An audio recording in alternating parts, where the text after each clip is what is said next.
The Lotus Sutra, Chapter 12, Devadatta. At that time, the Buddha addressed the bodhisattvas, the human and heavenly beings, and the four groups, saying, "Through innumerable eons in the past, I tirelessly sought the Dharma Flower Sutra. Throughout those many eons, I was a king who vowed to seek unexcelled awakening. Never faltering and wanting to become fully developed in the 6 transcendental practices, the king diligently and unstintingly gave alms: elephants, horses, the 7 rare things, countries, cities, wives, children, male and female servants, attendants, and even his own head, eyes, marrow, brain, flesh, hands, and feet, not sparing his body or life. At that time, a person's lifetime was beyond measure. For the sake of the Dharma, he gave up his kingdom and throne, left the government to the crown prince, sounded drums and sent proclamations in all directions, seeking the Dharma and saying, 'For the rest of my life, I will be the provider and servant for anyone who can teach me the great vehicle.' Then a seer came to the king and said, 'I have a great vehicle sutra named the Lotus Flower of the Wonderful Dharma. If you will obey me, I will explain it for you.' Hearing what the seer said, the king became ecstatic with joy and immediately went with him, providing for his needs, gathering fruit, drawing water, collecting firewood, laying out his food, even offering his body as a seat and bed, yet never feeling tired physically or emotionally. During this period of service, all for the sake of the Dharma, 1,000 years passed, in which he diligently provided for the seer so he would lack nothing. Then the world-honored one, wanting to restate what he meant, spoke in verse. 'I remember past eons, though I was a king of a land in this world, seeking the great Dharma, I did not crave gratification of the 5 desires. By striking a bell, I announced in the 4 directions, if anyone possesses the great Dharma and explains it to me, I will become his servant.'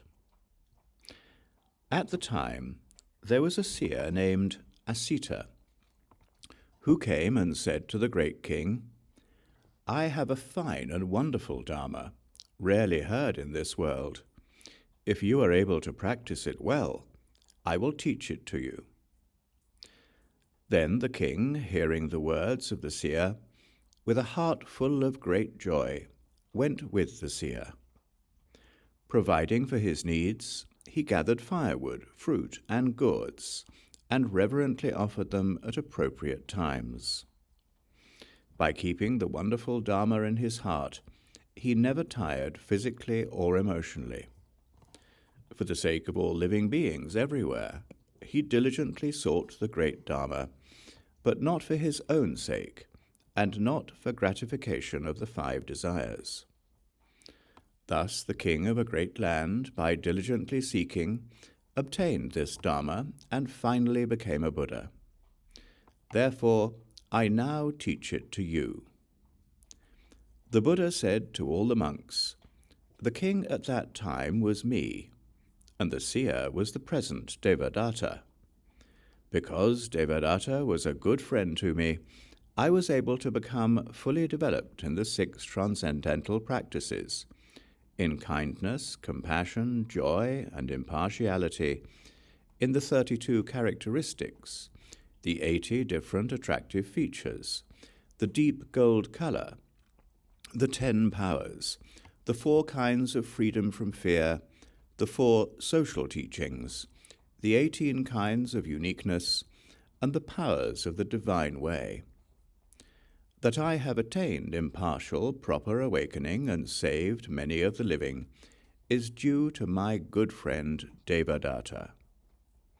I declare to all 4 groups that after innumerable eons have passed, Devadatta will become a Buddha whose name will be Heavenly King Tathagata, one worthy of offerings, truly awakened, fully clear in conduct, well gone, understanding the world, an excelled leader, trainer of men, teacher of heavenly beings and people, Buddha, world-honored one. His world will be named Heaven's Way. At that time, Heavenly King Buddha will live in the world for 20 intermediate eons, teaching the wonderful Dharma everywhere for the sake of all the living. Living beings as numerous as the sands of the Ganges will enjoy being arhats. Innumerable beings will aspire to be Prajñākūṭa Buddhas, and living beings as numerous as the sands of the Ganges, aspiring to the unexcelled way, will attain assurance of not being reborn and the stage of never backsliding.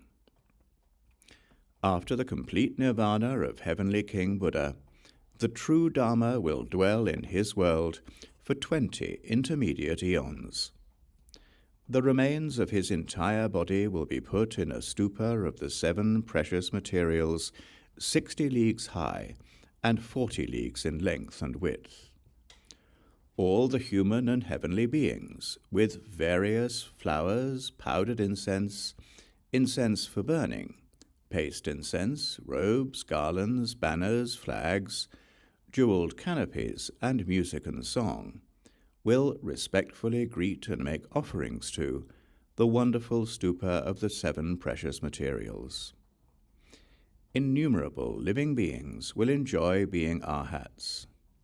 Incalculable numbers of living beings will become awakened as Prajñākūṭa Buddhas, and inconceivable numbers of the living will aspire to become awakened and reach the stage of never backsliding.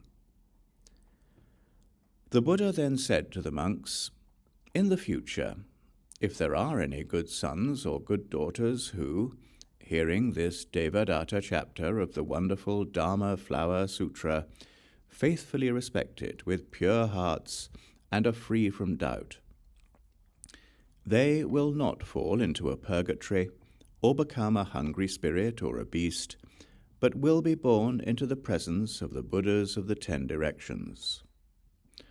Wherever they are born, they will always hear this sutra.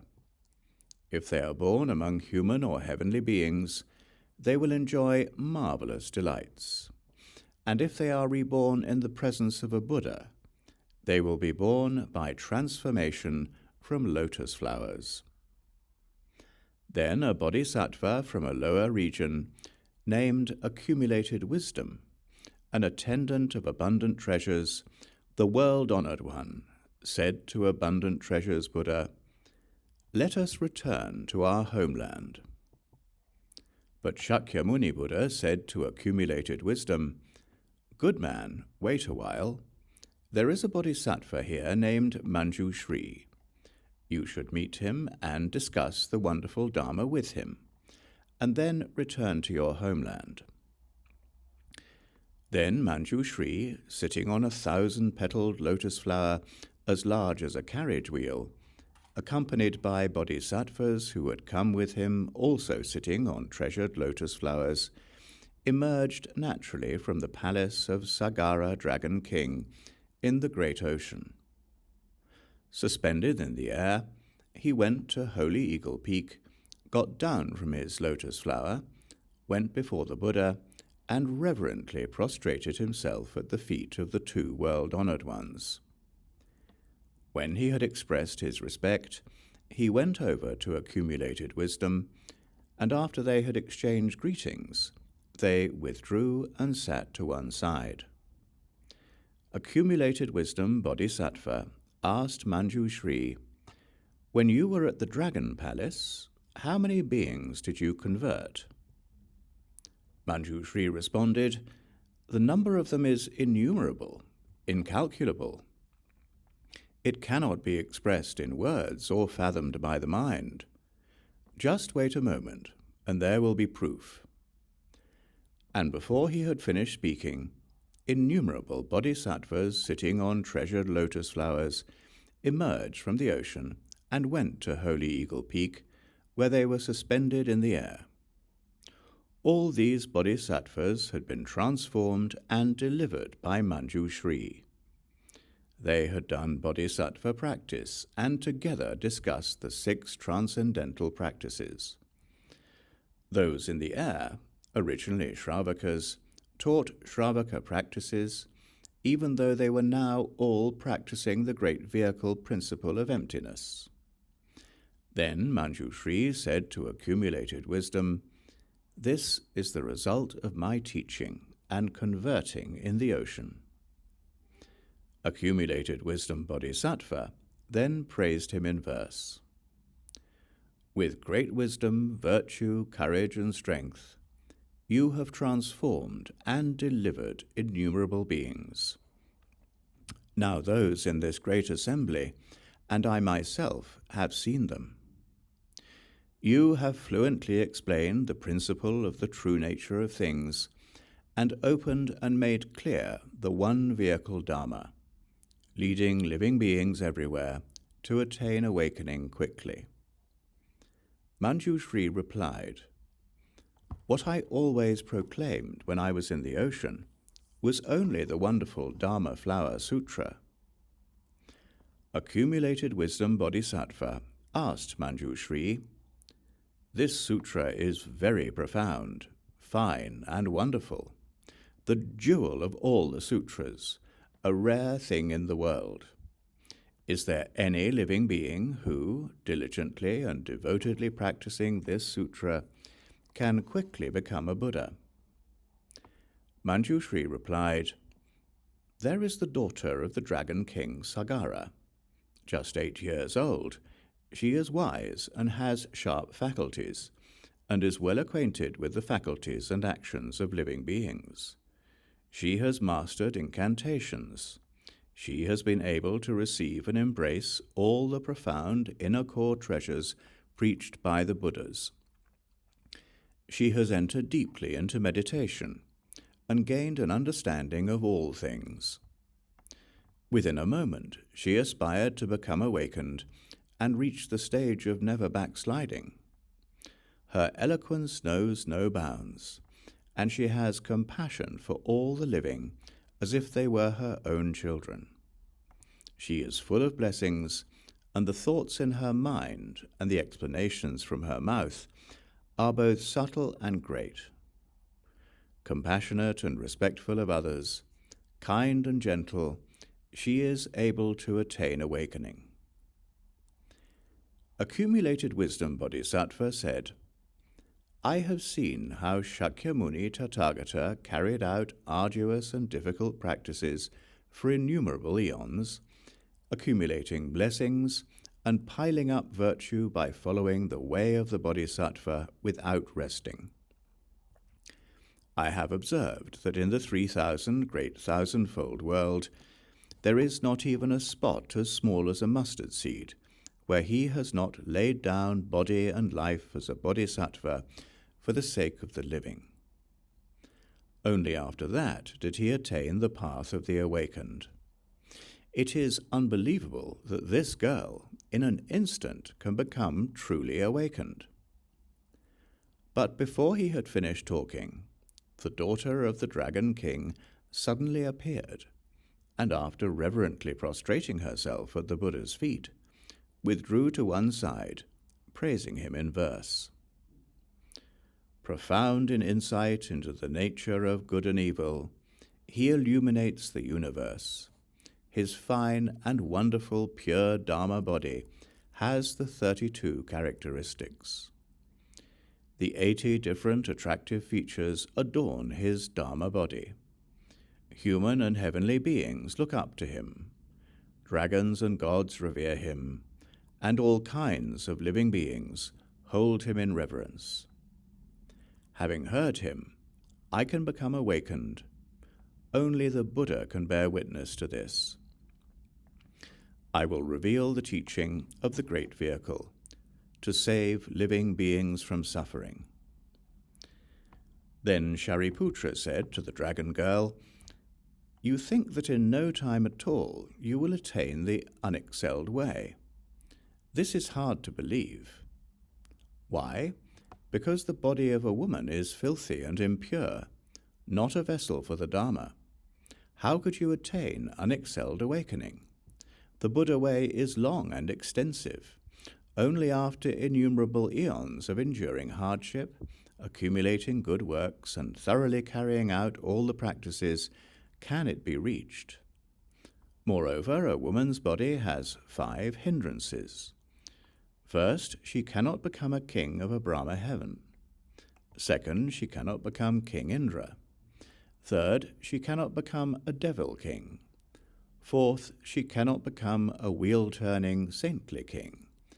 And fifth, she cannot have the body of a Buddha. How then could you, in a woman's body, so quickly become a Buddha? Then the dragon girl took a precious jewel that she had with her, worth as much as a 3,000 great thousandfold world, and presented it to the Buddha. The Buddha immediately accepted it.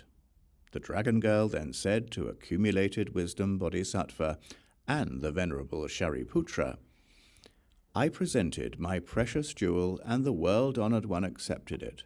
Was that not done quickly? Most quickly, they answered. The daughter told them, use your holy powers to watch me, because a Buddha even more quickly than that. Then the entire congregation saw the dragon girl instantly transformed into a male, take up bodhisattva practice, and immediately go to the world named Spotless, in the southern region where, sitting on a precious lotus blossom, she attained impartial, proper awakening. With the 32 characteristics and 80 different attractive features, she proclaimed the wonderful Dharma to all living beings everywhere in the universe. Then from afar, the bodhisattvas, Shravakas, gods, dragons, the Eightfold Assembly, humans and non-humans in this world, watched the dragon girl become a Buddha and teach the Dharma to all the gods and people in the assembly. Their hearts filled with great joy, they paid their respects from afar. Hearing the Dharma, countless living beings were able to understand it and reach the stage of never backsliding. The countless multitude also received assurance of attaining the way. The world, spotless, trembled and shook in 6 ways. 3,000 living beings in this world reached the stage of never backsliding, while 3,000 living beings aspired to become awakened and obtain assurance of doing so. Accumulated wisdom bodhisattva and Śāriputra and the whole congregation silently believed and accepted this.